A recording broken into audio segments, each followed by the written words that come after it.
والعاقبة للمتقين والصلاة والسلام على سيد الأنبياء والمرسلين وعلى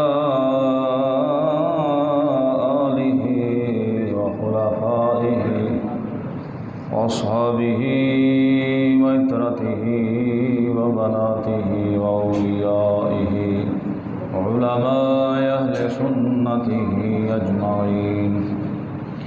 قال الله تبارك وتعالى في شان حبيبه مخبرا وآمرا.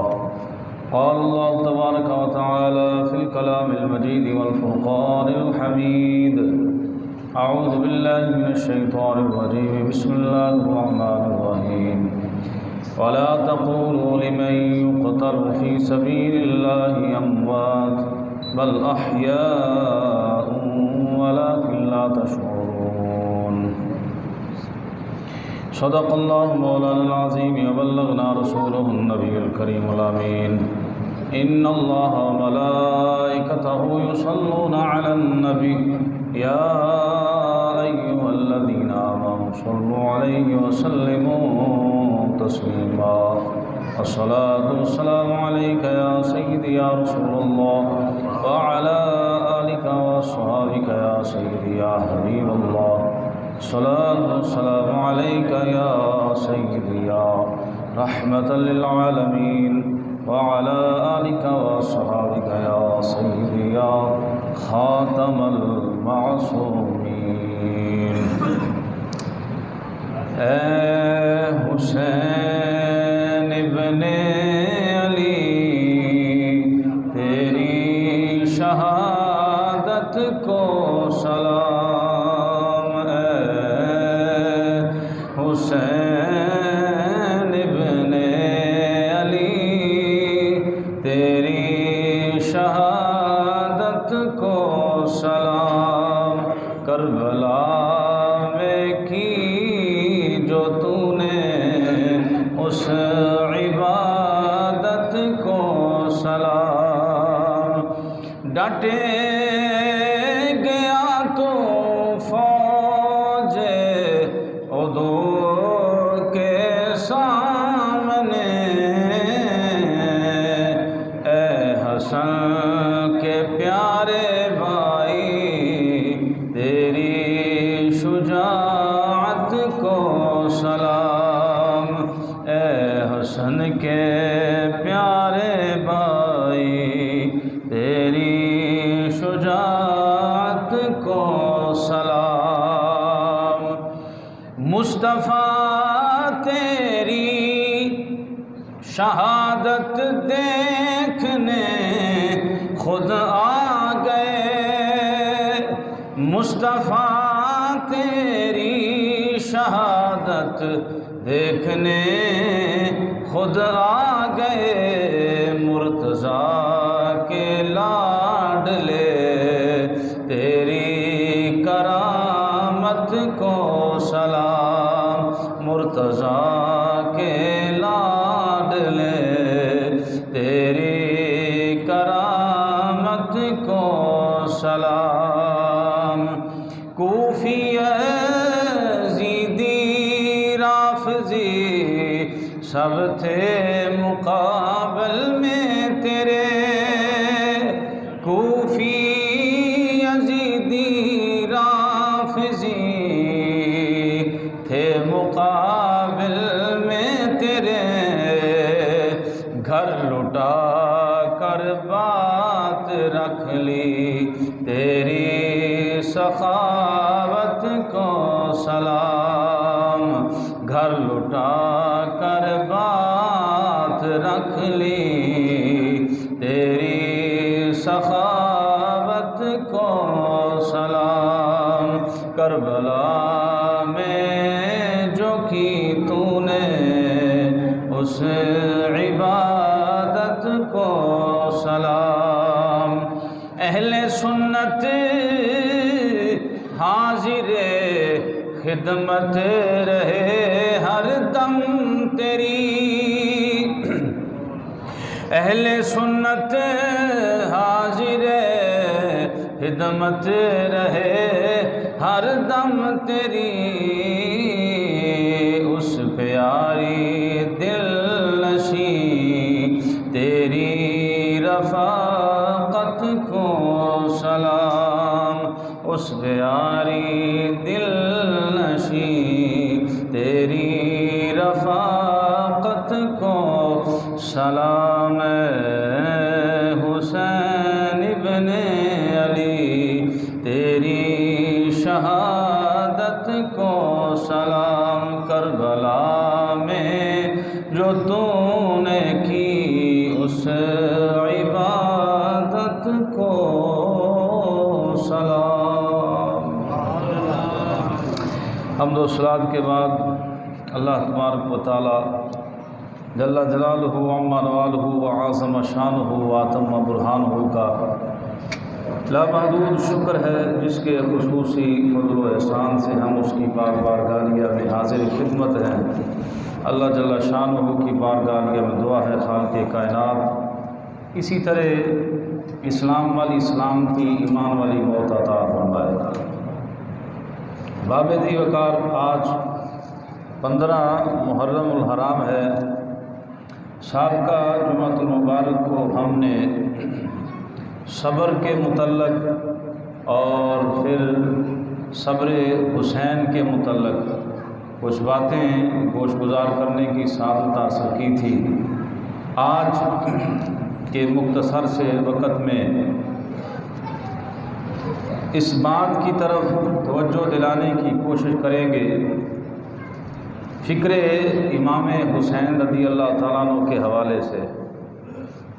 پہلے ذکر حسین کی بات ہوئی۔ الحمدللہ ہمارا طریقہ یہ ہے کہ ہم صرف نرا ذکر ہی نہیں کرتے، ہم فکر کی بات بھی کرتے ہیں، اور ان دونوں کا علیحدہ علیحدہ ثمرہ ہے۔ اگر ذکر کریں تو اس سے ایمان میں چاشنی پیدا ہوتی ہے، ذکر کرنے سے عقیدتیں بڑھتی ہیں، ذکر کرنے سے محبتوں میں اضافہ ہوتا ہے، ذکر کرنے سے اللہ تبارک و تعالی جل جلالہ کے محبوب علیہ الصلوۃ والسلام خوش اور راضی ہوتے ہیں۔ یہ ذکر کا بنیادی طور پہ فائدہ ہے کہ ذکر کرنے سے کیا ہمیں حاصل ہوتا ہے۔ تو لہٰذا ہم ذاکر بھی ہیں، ذاکر ذکر کرنے والے کو کہتے ہیں، تو ہم ذکر بھی کرتے ہیں ایمان کی چاشنی کے لیے، عقیدے کی جو ہے وہ پختگی کے لیے، اور اپنے جو ہے وہ ایمان اور ذوق کو بڑھانے کے لیے۔ اس کے علاوہ فکر ہے، تو فکر کرنے سے کیا فائدہ ہوتا ہے؟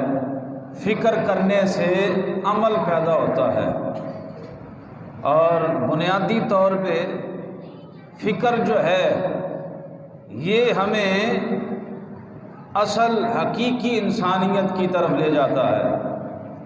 فکر یہ ایسی چیز ہے جس کی وجہ سے بندہ بندگی کا جو ہے وہ اجر حاصل کرتا ہے، فکر کی وجہ سے۔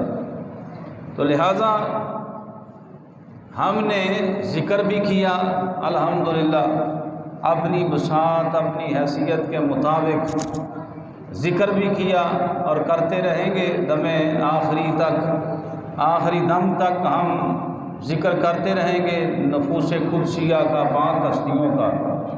لیکن ساتھ ساتھ ذکر کے ساتھ فکر جو ہے ذکر سے بھی زیادہ ضروری ہے۔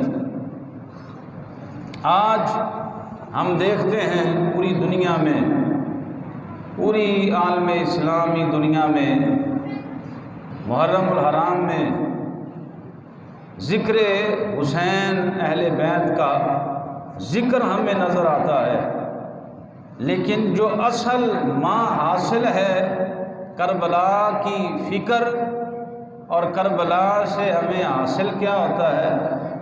فکر سے کوسوں دور ہیں، صرف ذکر تک محدود ہیں۔ تو لہٰذا کامیابی اسی میں ہے، ذکر بھی کریں اور پھر ذکر کے ساتھ ساتھ ان کی جو مقصود ہے فکر، اس کو بھی حاصل کیا جائے، پھر جا کے کمال درجے کا ایمان حاصل ہوتا ہے۔ تو بہرحال آج ہم فکر کے حوالے سے، فکر امام علی مقام رضی اللہ تعالیٰ عنہ کے حوالے سے کچھ معروضات گوش گزار کرنے کی ساتھ حاصل کریں گے۔ اللہ تبارک و تعالیٰ صحیح معنوں میں حق سچ بیان کر کے عمل کی توفیق عطا فرمائے۔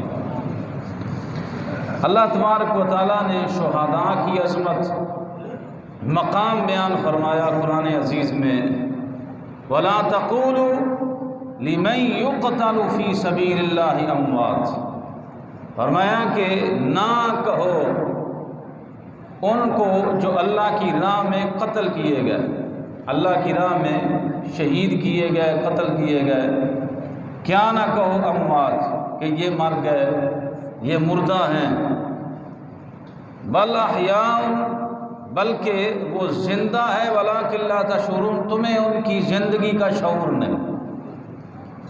اب اللہ نے فرما دیا، ہم دیکھتے ہیں شہید بظاہر میت کی طرح ہوتا ہے، شہید بول نہیں سکتا بظاہر، شہید اٹھ نہیں سکتا بظاہر، شہید کے بھی معاملات دوسری میت کی طرح کیے جاتے ہیں، کفن دفن قبر سارا معاملہ کیا جاتا ہے، لیکن یہ ساری چیزیں آنکھوں کے سامنے ہونے کے باوجود بھی اللہ جل شانہ نے ارشاد فرمایا کہ یہ زندہ ہیں، اگرچہ تم اس بات کا شعور نہیں رکھتے، تمہیں اس بات کی خبر نہیں کہ ان کی زندگی کیسی ہے، تمہیں شعور نہیں، ولکن لا تشعرون، تم شعور نہیں رکھتے۔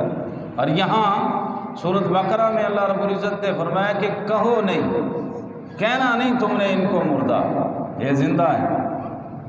اور سورۃ نساء میں اللہ سبحانہ و تعالیٰ نے ارشاد فرمایا وَلَا تَحْسَبَنَّ الَّذِينَ، یہاں تو ارشاد فرمایا کہنا نہیں، آپ نے کہنے سے بڑھ کر اللہ نے سورۃ نساء میں ارشاد فرمایا وَلَا تَحْسَبَنَّ الَّذِينَ، تم نے خیال بھی نہیں کرنا، ایک ہے قول، ایک ہے خیال، ایک ہے زبان سے بات، ایک ہے ذہن سے خیال، خیال پیدا ہوتا ہے پھر زبان سے بات نکلتی ہے، تو فرمایا کہ کہنے سے پہلے سوچ آتی ہے، خیال آتا ہے، تو فرمایا کہ وَلَا تَحْسَبَنَّ الَّذِينَ، تم نے گمان بھی نہیں کرنا، خیال بھی نہیں کرنا جو اللہ کی راہ میں شہید ہو گئے وہ مردہ ہیں، بل احیاء عند ربہم یرزقون، پہلی آیت میں فرمایا کہ تمہیں شعور نہیں، اور یہاں ارشاد فرمایا بل احیاء عند ربہم یرزقون، بلکہ وہ زندہ ہیں، اللہ انہیں رزق بھی عطا فرماتا ہے، لیکن شعور نہیں، قبر بھی ہے، سارا کچھ ہے، لیکن اس کے باوجود اللہ جل شانہ نے عام میت کی یہ بات فرمائی نہیں کہ یہ ان کو مردہ نہ کہو، یہ مرے ہوئے نہ کہو، یہ زندہ ہیں، یہ نہیں، نہ رزق کی بات آئی عام بندہ فوت ہو جائے تو، لیکن شہادت کی بات آئی تو فرمایا کہنا بھی نہیں اور سوچنا بھی نہیں، تمہیں ان کی زندگی کا شعور بھی نہیں، اور اللہ انہیں رزق بھی عطا فرماتا ہے، رزق بھی عطا فرماتا ہے۔ تو احباب ذی وقار، اس ماہ مکرم کی 10 تاریخ کو میدان کرب و بلا میں خانوادہ رسول صلی اللہ علیہ وسلم اسلام کی سربلندی کے لیے، دین کے لیے جو ہے انہوں نے قربانیاں پیش کی، اور اس کے اندر 2 فلسفے، 2 سوچیں، 2 فکریں ہمیں نظر آتی ہیں جو آپس میں ٹکراتی ہوئی نظر آتی ہیں، ایک دوسرے کے سامنے، ایک منفی ہے، ایک مثبت ہے، ایک اعلیٰ ہے، اعلیٰ سوچ ہے، اور ایک جو ہے بری سوچ ہے، یعنی دو نظریات، دو فلسفے کربلا کی سرزمین پہ ہمیں ٹکراتے ہوئے نظر آتے ہیں۔ ایک یزید کا فلسفہ، سوچ و فکر، اور دوسری طرف امام حسین رضی اللہ تعالیٰ عنہ کی سوچ و فکر اور نظریہ۔ بڑی قابل غور بات ہے، جس کو ہم کہتے ہیں نا حسینیت، اور جس کو کہتے ہیں یزیدیت، یہی دو سوچیں اور دو فکریں اور دو نظریات ہیں۔ اگر نظریہ اور سوچ و فکر ایمان کی طرف سے آئے تو اس کو ہم کہتے ہیں حسینیت، اور اگر نظریہ اور سوچ و فکر یزید کی طرف سے آئے تو ہم اسے یزیدیت کہتے ہیں، یزیدی سوچ۔ اب آگے چلیں، یزید کا فلسفہ، یزید کی سوچ و فکر کیا تھی؟ بڑی قابل غور بات ہے۔ کربلا سے ہمیں کوئی چیز حاصل کرنی چاہیے زندگی کو تبدیل کرنے کے لیے۔ یہ ضروریات دین میں نہیں ہیں واقعہ کربلا بیان کرنا، ان کی مظلومیت بیان کرنا، اور یہ ہو گیا اور وہ ہو گیا، یہ ضروریات دین میں سے نہیں ہیں۔ ضروریات دین میں سے ہیں کہ آیا دیکھا جائے حسین گئے کیوں تھے وہاں پہ، کربلا کیوں برپا ہوئی، وہاں جانے کا مدعا مقصد کیا تھا۔ اصل یہ ہے، نہ کہ اصل واقعہ۔ یزید کی سوچ اور فکر اور نظریہ یہ تھا کہ طاقت ہی حق ہے۔ یزید کا یہ نظریہ تھا، یزید کی یہ سوچ و فکر تھی کہ طاقت ہی حق ہے، یعنی جس کے پاس طاقت ہے، جس کے پاس اقتدار ہے، جس کے پاس حکومت ہے، وہی حق ہے۔ وہ چاہے جو مرضی کرے، اس کی پیروی کی جائے، اس کی اطاعت کی جائے، اس کے جو ہے وہ پیچھے چلا جائے، اس کے مد مقابل کوئی نہ آئے۔ تو یہ بات سمجھ آ گئی کہ یزید کا نظریہ تھا کہ طاقت جو ہے یہ حق ہے، طاقت ہی حق ہے، اقتدار ہی حق ہے۔ لیکن اس کے برعکس امام علی مقام رضی اللہ تعالیٰ عنہ کا نظریہ اور سوچ و فکر یہ تھی کہ طاقت حق نہیں بلکہ حق ہی طاقت ہے۔ سمجھے نا؟ اس نے کہا کہ جو ہے وہ طاقت حق ہے، اور جس کے پاس طاقت ہے وہی حق کی طرف ہے، اور وہ جو مرضی کرے۔ جیسے کہ صاحب اقتدار بندہ اقتدار پہ براجمان ہو جائے اور وہ کہے کہ میں جو کہوں گا میرا آرڈر چلے گا، میری بات کو کوئی رد نہیں کر سکتا، یعنی اس نے سمجھا کہ میں سب کچھ ہوں۔ لیکن کربلا والوں نے، امام علی مقام رضی اللہ تعالیٰ عنہ نے یہ کائنات والوں کو سبق دیا کہ نہیں بھائی، طاقت حق نہیں ہوتی، حق ہی طاقت ہوتا ہے۔ حق جو ہے وہ طاقت ہے، اگرچہ طاقت کے ساتھ حق جو ہے وہ لڑتے ہوئے مسل دیا جائے، حق پہ ہوتے ہوئے بندہ کچل بھی دیا جائے، اور حق پہ ہوتے ہوئے سر قلم ہو جائے، حق پہ ہوتے ہوئے بندہ شہید بھی ہو جائے، اور اس کی شہادت حق ہونے کی وجہ سے اللہ قیامت تک اس کو باقی رکھتا ہے، اور طاقتور کی طاقت اور زور اور بربریت کو قیامت تک ظلم کی نشانی بنا دیتا ہے۔ اور یہ کربلا میں ہوا۔ انہوں نے کہا ہمارے پاس طاقت ہے، ہم سر قلم کریں گے، تو رب العالمین نے بھی اسی نظریے کو واضح کیا جو حسین پاک کا تھا کہ نہیں بھائی، طاقت حق نہیں ہوتی، حق طاقت ہوتا ہے۔ تو پھر رب نے بھی فرمایا کہ سر کٹ بھی جائیں گے تو نیزوں پہ بلند ہوں گے، اور کائنات والے دیکھیں گے کہ جو ہے وہ طاقت حق نہیں ہوتی بلکہ حق ہی طاقت ہوتا ہے۔ اگرچہ طاقت والوں نے زور لگایا، اور گرامی قدر احباب، ان کے زور، ان کے تخت بچانا، حکومت بچانا وہ کسی کام بھی نہ آیا۔ ادھر شہید بھی ہوئے، رسوا بھی کیا گیا، قیدی بھی بنایا گیا، لیکن قیامت تک عقیدت سے، محبت سے اور خلوص سے تذکار ان کے ہوتے ہیں، ان پہ ہمیشہ لعنتیں پڑتی ہیں۔ لہذا حضرت امام علی مقام رضی اللہ تعالیٰ عنہ نے یہ فکر اور یہ سوچ دی کہ ان دونوں سوچوں میں فکر کا موازنہ کیا جائے تو پتہ چلتا ہے یزیدیت جو ہے یہ بربریت کا نام ہے، یزید بربریت کا نام ہے، جبکہ امام حسین رضی اللہ تعالیٰ عنہ انسانیت کے استعارے کا نام ہے۔ یزید سراپا خیانت ہے، یزید سراپا خیانت ہے، اور امام علی مقام سراپا امانت ہے۔ یزید ظلم کی نشانی ہے، ظلم اس نے کر کے دکھایا، اور امام علی مقام رضی اللہ تعالیٰ عنہ یہ عدل کی نشانی ہے۔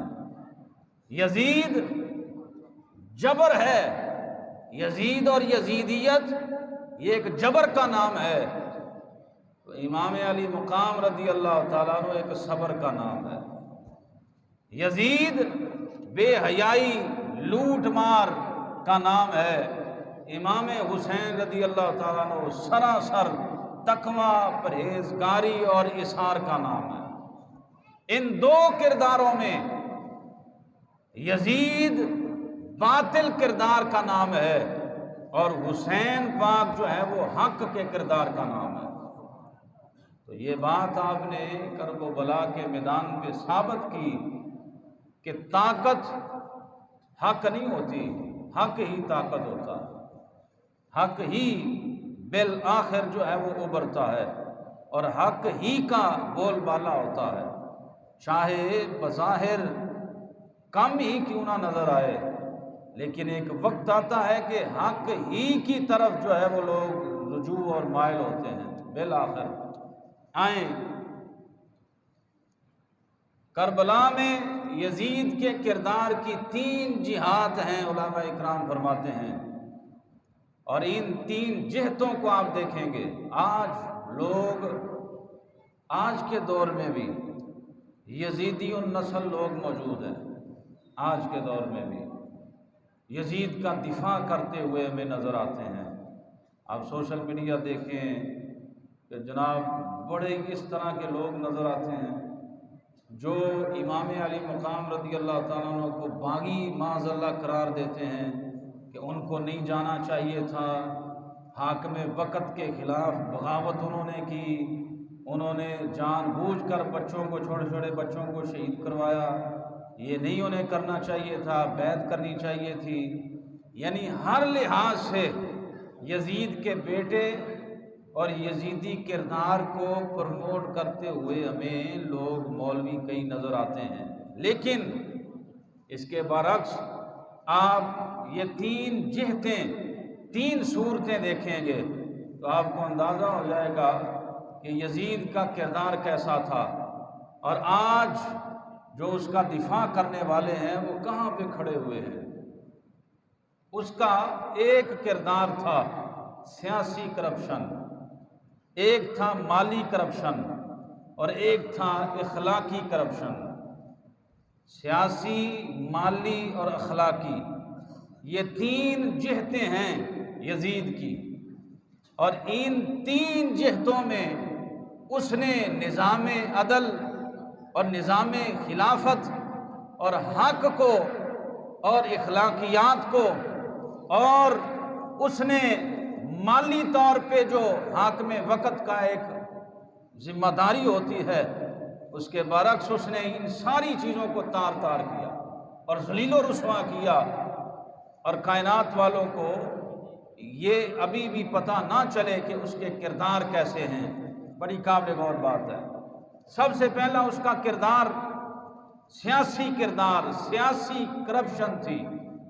سیاسی کرپشن کا مطلب یہ ہے کہ نظام خلافت کے اقتدار کو پامال کر دینا، یہ سیاسی کرپشن ہے، یعنی جو خلفائے راشدین ان سے یہ معاملات چلے آ رہے تھے، نبی کریم علیہ الصلوۃ والسلام کی سنت کے عین مطابق جو انہوں نے اتباع رسول میں ایک سیاسی نظام چلایا ہوا تھا، اور خلفائے راشدین کے بارے میں آقا کریم علیہ الصلوۃ والسلام نے ترمذی شریف میں حدیث پاک ہے، نبی کریم علیہ الصلوۃ والسلام نے ارشاد فرمایا کہ علیکم بسنتی و سنت خلفاء الراشدین المہدیین، فرمایا میری سنت، میرا طریقہ اور میرے خلفائے راشدین اصحاب اربع، سیدنا ابو بکر صدیق، سیدنا عمر فاروق، سیدنا عثمان غنی، حضرت مولا علی مرتضیٰ علی کرم اللہ وجہ الکریم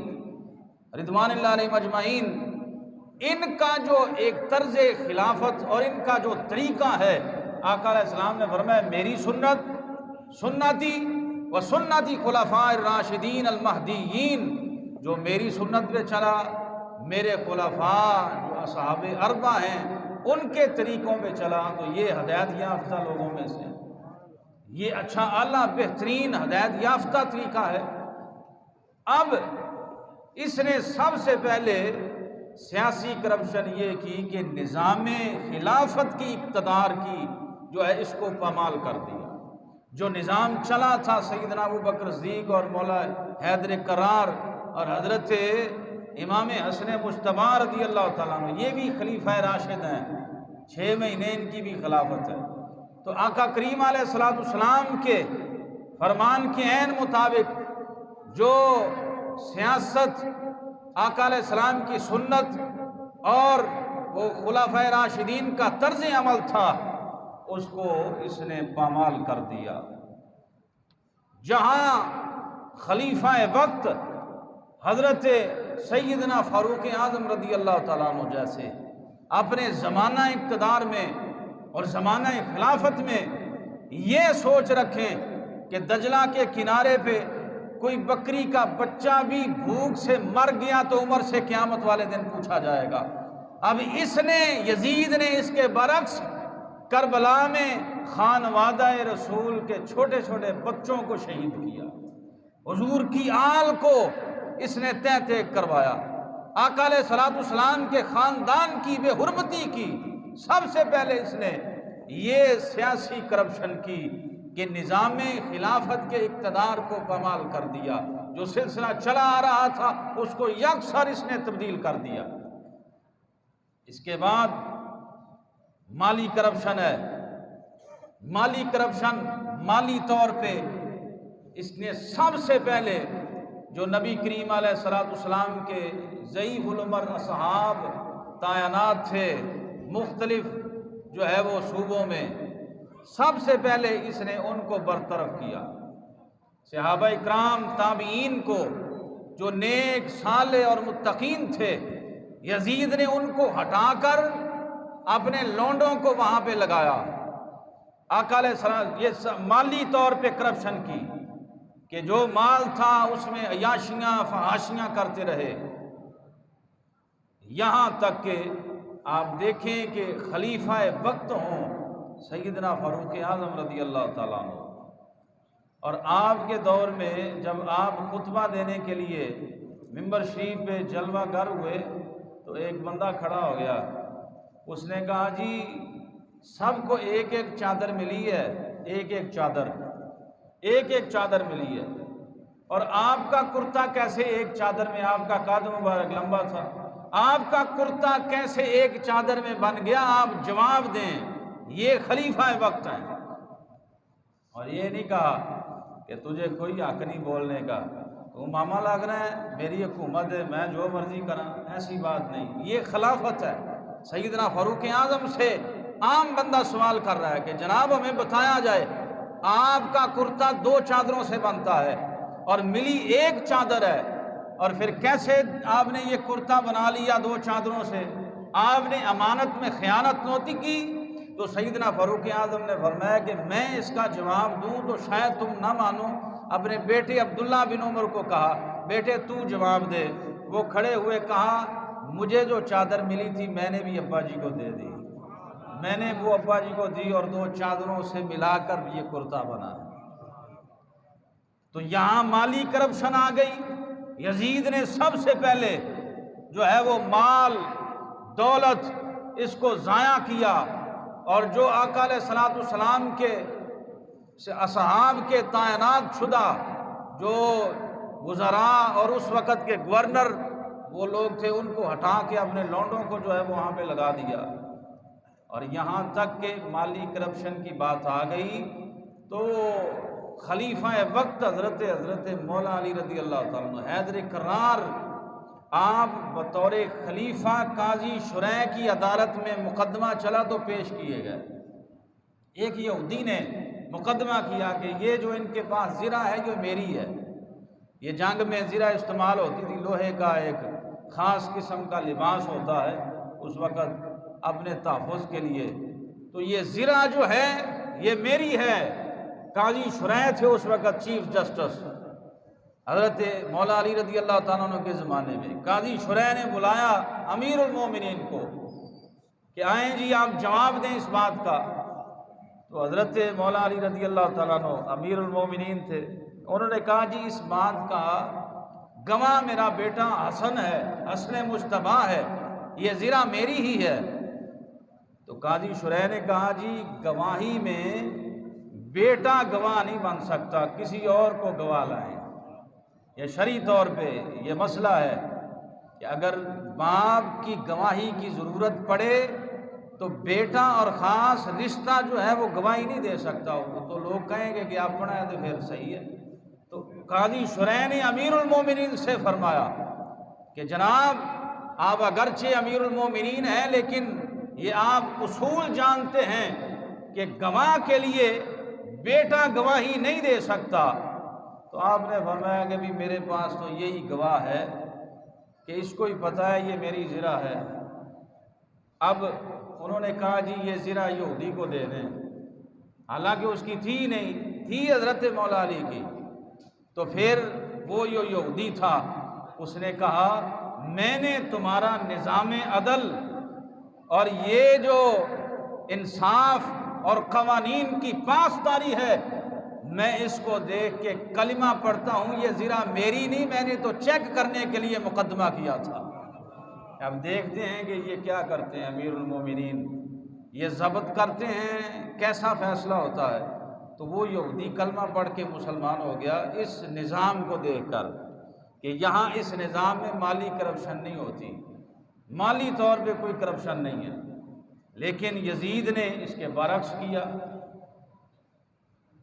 اب تیسرے نمبر پہ اخلاقی طور پہ جو ہے وہ یزید نے کس طرح دینی اقدار کو مشق کیا۔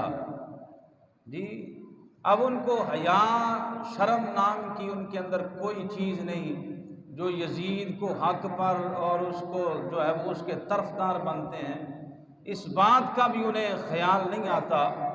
جو شخص اخلاقی اقدار کو مٹائے اور اسلامی روایات کو ختم کرے، حلال کو حرام اور حرام کو حلال قرار دے اور شرم و حیا کا جنازہ نکال دے، اور وہ شخص جو ہے وہ مدینہ النبی کا بھی حیا اور خیال نہ کرے، وہاں بھی حرمتی کرے، اور پھر جب یہ مرا ہے اس وقت اس کا جو ہے وہ فیصلہ اور اس کا جو ہے وہ ایک وفد جو ہے مکہ شریف میں بربریت ڈھا رہا تھا، غلاف کعبہ کو جلا رہا تھا، اور وہاں پہ صحابہ اکرام کی بے حرمتی اور شہادت، اور وہاں پہ پردے دار خواتین کی جو ہے وہ عزت تار تار کر رہا تھا۔ تو گرامی قدر احباب یہ تو ساری چیزیں تاریخ کا حصہ ہیں کہ اخلاقی طور پہ وہ کتنا گرا ہوا انسان تھا، کتنا گرا ہوا شخص تھا۔ تو پھر بھی اگر کوئی اس کی طرفداری کرے، سیاسی طور پہ بھی، مالی طور پہ بھی، اخلاقی طور پہ بھی، کسی طور پہ بھی، اور کوئی کردار بھی اس کا اعلیٰ اور نفیس اور شستہ ہمیں نظر نہیں آتا، تو اس کے باوجود بھی اگر کوئی کہے کہ یزید ٹھیک تھا، وہ یہ 2 شہزادوں کی جنگ تھی، 2 جناب علی شہزادوں کی جنگ تھی، اس میں زیادہ نہیں پڑھنا چاہیے، تو ان لوگوں کو حیا آنا چاہیے۔ شہزادہ رسول کا تھا، یہ شہزادہ نہیں تھا، یہ تو بدبخت انسان تھا، یہ تو لعین تھا، بدبخت تھا جس نے یہ معاملات کیے۔ تو گرامی قدر احباب، یہ 3 کردار ہیں یزید کے کربلا کی سرزمین پہ، اور اب تینوں کرداروں کی میں نے تھوڑی تھوڑی وضاحت بیان کر دی کہ اس کا کیسا کردار تھا، اور پھر بھی کوئی کہے، لیکن یہاں پہ رک کے آپ بات سے نشین کریں۔ ہمارا صرف یزید تک کا معاملہ ہے، آگے والا معاملہ نہیں ہے۔ یزید کی ابے تک اگر کوئی جائے گا تو بندہ بے ایمان ہو جائے گا، بندے کے عقیدے میں خرابی آ جائے گی۔ سیدنا امیر معاویہ رضی اللہ تعالیٰ عنہ کاتب وحی ہیں، سیدنا امیر معاویہ رضی اللہ تعالیٰ عنہ خال المومنین کا لقب آقا علیہ السلام نے فرمایا کہ آپ مومنین کے ماموں جان ہیں۔ سیدنا امیر معاویہ رضی اللہ تعالیٰ عنہ کاتب وحی، ان کے لیے آقا علیہ السلام نے دعائیں ہدایت کی دعائیں فرمائی، اور ان کے لیے حکومت کی دعا فرمائی۔ جو 20 سال آپ نے حکومت فرمائی ہے، حضور کی دعا کا صلہ ہے۔ یہ سیدنا امیر معاویہ رضی اللہ تعالیٰ عنہ کے بارے میں آپ نے دیکھا ہے 10 محرم الحرام کو، یہ آپ کے علم میں ہے۔ ایک یوٹیوبر یہ رجب نامی بٹ بدبخت قسم کا، وہ اس طرح شوشے اڑاتا رہتا ہے۔ پہلے بھی اس کے خلاف کوئی سخت کارروائی نہیں کی گئی، 295 کا مقدمہ تھا اور معاملہ تھا اس کے اوپر رجب بٹ پر، لیکن پھر بھی حکومت نے کان نہیں دھرے۔ اب اس نے 10 محرم الحرام کو بکواسات کرتے ہوئے اس نے یہ لفظ بولا لعنت اللہ علی الکاذبین، کہ اس نے یہ کہا کہ یزید کی جد پہ لعنت، معاذ اللہ۔ اب یہ یزید کی جد پہ یہ کہاں تک معاملہ جاتا ہے؟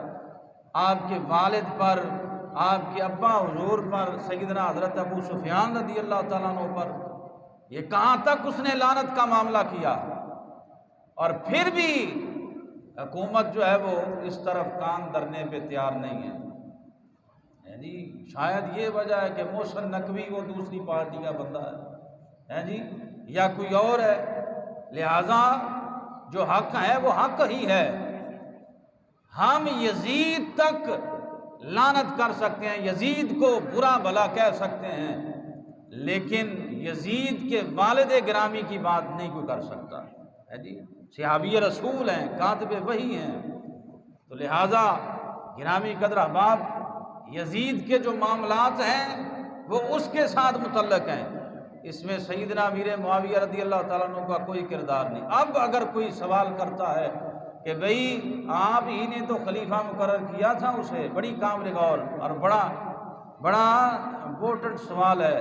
کوئی کہہ سکتا ہے کہ یزید کو بھی سیدنا امیر معاویہ رضی اللہ تعالیٰ عنہ نے تخت پر سوار کیا تھا، تو پھر وہی نہ اس کو بٹھاتے خلافت پر؟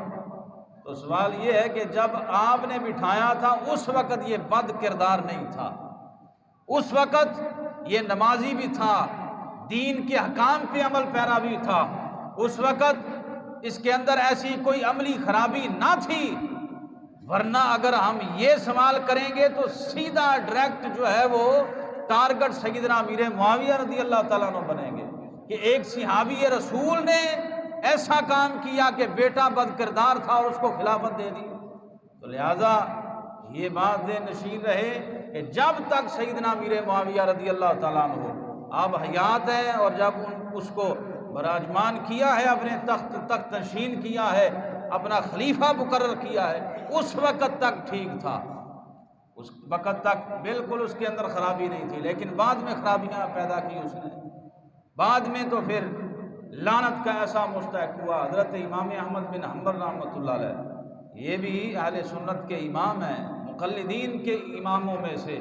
حضرت امام احمد بن حنبل نے تو اس کے کفر تک کا قول کیا ہے کہ اس کو ہم کافر بھی کہہ سکتے ہیں، لیکن امام اعظم ابو حنیفہ رحمۃ اللہ علیہ آپ اس کے کفر کے بارے میں نہیں کہتے ہیں، کہ اللہ جانے کہ اس کا معاملہ کیا ہے، لیکن فاسق و فاجر اور لعنت کا مستحق ضرور ہے۔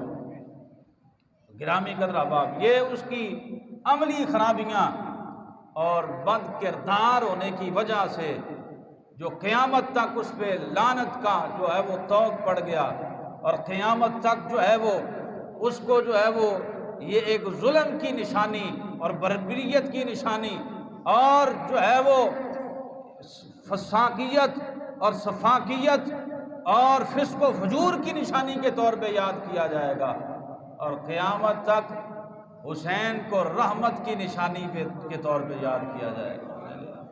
لہذا یہ تو بات ہی جھگڑا ہی نہیں ہے اس بات کے بارے میں۔ اگر کوئی کہتا ہے، یہ بات ذہن نشین کر لیں، اگر کوئی کہتا ہے، معاملات ایسے ہیں کہ لوگوں کے تعلقات بھی ہوتے ہیں، اگر کوئی کہتا ہے کہ نہیں نہیں یار یزید بھی ٹھیک تھا، تو اس کو بحث کرنے سے بچا جائے، بس اس کو اتنا کہا جائے کہ یار دعا کر، تو کہے کہ کیا ہے، کہ دعا کر، دعا کرو اللہ تیرا قیامت والے دن حشر یزید کے ساتھ کرے، میرا حسین کے ساتھ کرے۔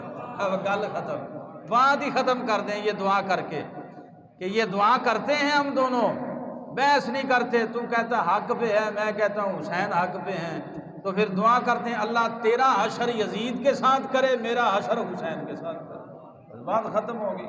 تو گرامی قدر آپ آئیں، اب اس کے بعد برائی کے خاتمے کی 3 سطحیں مسلم شریف میں، یعنی برائی کا خاتمہ کرنے کے لیے 3 سطحیں، 3 وجوہات اور 3 باتیں ضروری ہیں۔ بڑی معروف حدیث پاک ہے مسلم شریف میں، آقا کریم علیہ السلام نے ارشاد فرمایا، برائی کو دیکھو تو اگر اللہ نے تمہیں طاقت دی ہے تو ہاتھ سے روکو۔ پہلا درجہ ہے یہ ایمان کا، برائی کو ہاتھ سے روکنا۔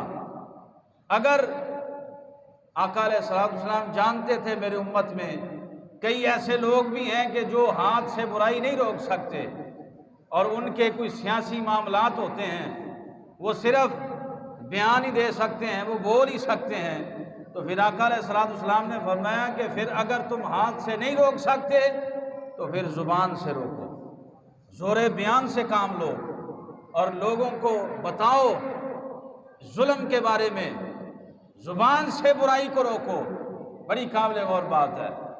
آقا علیہ السلام نے فرمایا کہ اگر ایسے بھی معاملات لوگوں کے ہوتے ہیں کہ ہم نے اگر کہا تو کہیں ناراض نہ ہو جائیں، بولے تو کہیں ناراض ہی نہ ہو جائیں، ہیں جی، جیسے ہمارے امریکی دوست ہیں، امریکہ ہمارا بڑا قریبی دوست ہے، کہیں وہ ناراض ہی نہ ہو جائیں ہم اگر بولے تو پھر آقا علیہ السلام نے ارشاد فرمایا کہ پھر تیسرا درجہ ہے برائی کو دل سے برا جانے، برائی کو دل سے برا جانے، ہاتھ سے نہیں روک سکتا، زبان سے نہیں روک سکتا، تو پھر برائی کو دل سے برا جانے۔ اور ساتھ ارشاد فرمایا ذالک اضعف الایمان، یہ ایمان کا سب سے نچلا اور ضعیف ترین حصہ ہے، یہ ایمان کا سب سے ادنا درجہ ہے، برائی کو دل سے برا جاننا۔ اور ایمان سے بتائیں جو برائی کو دل سے بھی برا نہ جانے وہ تو ایمان والا ہی نہیں ہے۔ بات سمجھیں میری؟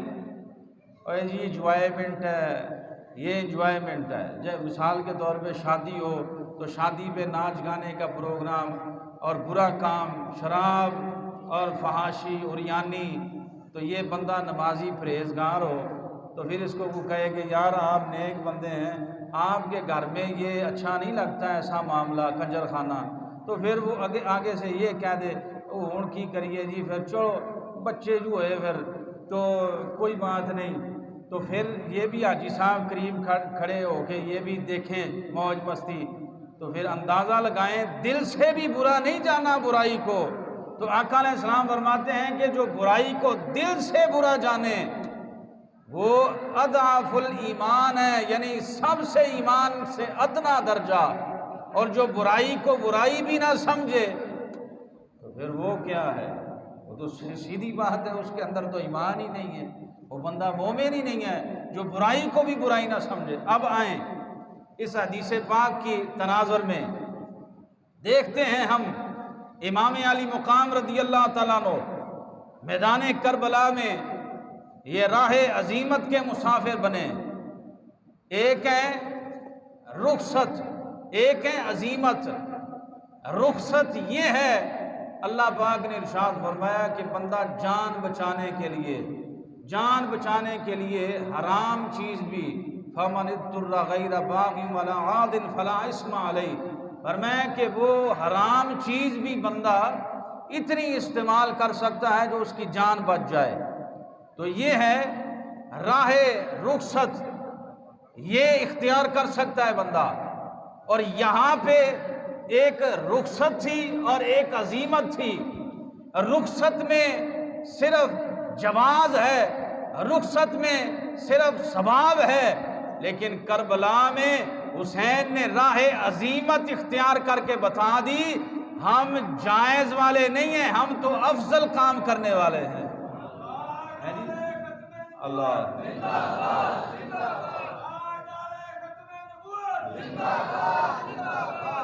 اب بات سمجھیں، یہ بھی جائز ہے ہاتھ سے روکیں، یہ افضل ترین عمل ہے، یہ ایمان کا اعلیٰ درجہ ہے۔ یہ بھی جائز ہے زبان سے روکیں، یہ بھی جائز ہے دل سے برا جانا جائے۔ اور کربلا میں یہی ہوا، کئیوں نے جو ہے وہ زبان سے بھی برا نہیں کہا، سیاسی مقاصد سے ان کے، اور کئیوں نے شاید دل سے برا جانتے ہوں لیکن ڈر کی وجہ سے اس کے ہاتھ پہ بیعت کر لی، کہا کہ چلو زندگی بچ جائے گی۔ لیکن حسین نے میدان کربلا میں یہ ثابت کیا کہ ہم اپنے نانے کی سنت پہ عمل کرتے ہوئے نہ تو ہم دل میں برائی کو برا جانیں گے، نہ ہم زبان سے جناب علی روکنے کی کوشش کریں گے، ہم میں جتنی طاقت ہے کوشش کریں گے کہ ہاتھ سے ہی برائی کو روکا جائے۔ اور اس کی بنیادی وجہ یہ ہے کہ تاجدار کائنات صلی اللہ علیہ وسلم نے ارشاد فرمایا، ترمذی شریف میں حدیث پاک ہے، حسین منی و انا من الحسین، حسین منی و انا من الحسین۔ اس کا میں ترجمہ اس کو سمجھا دوں، بات ختم ہو گئی۔ حسین منی، آقا علیہ السلام نے فرمایا حسین مجھ سے ہے، حسین مجھ سے ہے، مجھ سے ہے، بات سمجھ آتی ہے، خون رسول ہے، آقا علیہ السلام کی آل ہے، حضور کی نسل سے ہے، حسین مجھ سے ہے۔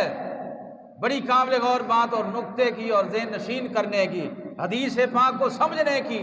تو فرمایا حسین و منی، حسین مجھ سے ہے، وَأَنَا مِنَ الْحُسَيْن، میں حسین سے ہوں۔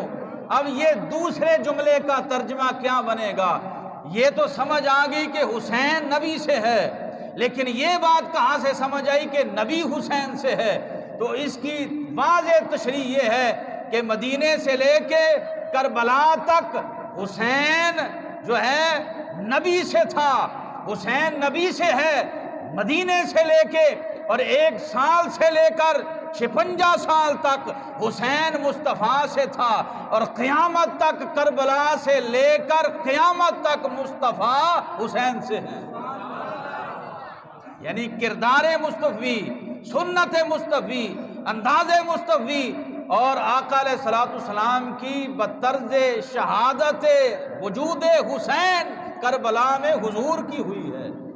اور میں کہ جسم تو میرے حسین کا ہے لیکن شہادت اصل میں حضور کی ہے جی۔ صبر حسین نے بظاہر کر کے دکھایا ہے لیکن حقیقت میں صبر مصطفیٰ ہے جی۔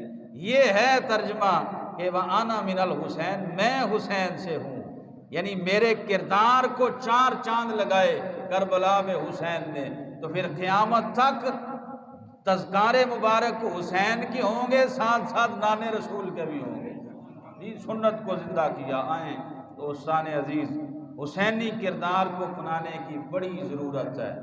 نعروں سے نکل کے، یزیدیت اور حسینیت کے نعروں سے نکل کے عملی طور پہ ظالم کے سامنے ڈٹ جانا۔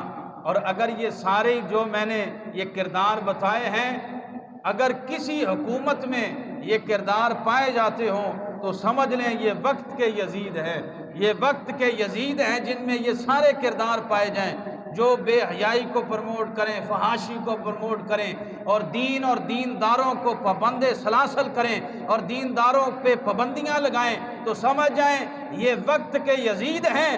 اگر ان کے سامنے اگر کوئی کھڑا ہو جائے تو پھر سمجھ جائیں یہ حسینی کردار ادا کرنے والے ہیں، یہ اصل میں حسینی ہیں جو ظالم کے سامنے کھڑے ہو جائیں۔ تو آئیں حسینی کردار ادا کرنے کی ضرورت ہے، بڑی اشد ضرورت ہے۔ فی زمانہ، ہر زمانے میں یزید کا کردار والے ہوتے ہیں، اور ہر زمانے میں خادم حسین بھی ہوتے ہیں۔ جی میری بات سمجھے ہے نا کہ حسین کے خادم یہ ہر زمانے میں ہوتے ہیں، لیکن اگرچہ کوفی کردار والے زیادہ ہوتے ہیں۔ کوفے والوں نے خط لکھ کے بلایا تھا، پھر چپ کر کے بہ گئے، چپ کر گئے۔ 18,000 تھے حضرت امام مسلم کے پیچھے نماز پڑھنے والے، فجر سے لے کے عصر تک 18,000 تھے، تو مغرب کی نماز پڑھی، ایک ہی بندہ رہ گیا جی، ایک ہی بندہ رہ گیا تھا اور وہ بھی بھاگ گیا۔ 18,000 کا لشکر تیار ہو گیا تھا۔ تو یہ کوفی کردار ہے، ظالم کے ظلم پر چپ کر رہنا، یہ کوفی کردار ہے۔ حسینی کردار یہ ہے کہ جان چلی جائے ظالم کے سامنے سینہ تان کے کھڑا ہو جائے، یہ حسینی کردار ہے، آج ادا کرنے کی ضرورت ہے۔ اللہ تبارک و تعالیٰ جل جلالہ ہمیں حسین پاک کے نقش قدم پہ اللہ چلنے کی توفیق عطا فرمائے۔ وما علینا الا